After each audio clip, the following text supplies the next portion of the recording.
లైఫ్లో ఎన్నో ఫేజెస్ వచ్చాం. నా ఏజ్ చిన్నదే కావచ్చు, కాకపోతే నేను ఎదుర్కొన్న సిచ్యువేషన్స్ అనేది చాలా హార్డ్గా నేను చూసి వచ్చాను. అప్పుడు అనిపించింది సొసైటీ అనేది ఖచ్చితంగా అంటూనే ఉంటుంది, నువ్వు మంచిగా ఉన్నా అంటది, మంచిగా లేకపోయినా పక్కా అంటది. అది మా ఫీల్డ్లో ఇంకా చాలా.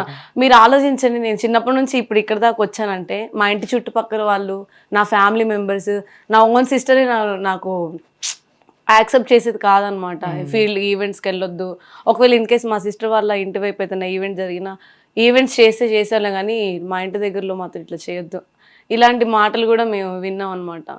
ఇవంతా చూసి సొసైటీ గురించి ఆలోచించొద్దు, సొసైటీ ఏం మంచిది కాదు, ఎవరు పత్తితులు లేరు ఇక్కడ, మంచి వాళ్ళు ఎవరు లేరు, అందరు చేస్తూనే ఉంటారు. సో ఎవరు కొంతమంది ఎక్స్ప్లోర్ అవుతారు, కొంతమంది అవ్వరు. సో నేను నమ్మేది ఏంటంటే అందరు ఉన్నప్పుడు ప్రతి ఒక్కరు నటిస్తారు. ఈవెన్ మీరైనా ఇప్పుడు నా ముందు ఒక వే ఆఫ్ మాస్క్ తో యాక్ట్ చేస్తూ ఉంటారు, కానీ మనం సింగిల్ గా ఉన్నప్పుడు మనం ఏంటనేది, మన ఒరిజినల్ క్యారెక్టర్ ఏంటనేది మనకు తెలిస్తే చాలు. నేను అది బిలీవ్ చేస్తాను అంతే. సొసైటీ గురించి నేను పట్టించుకోను.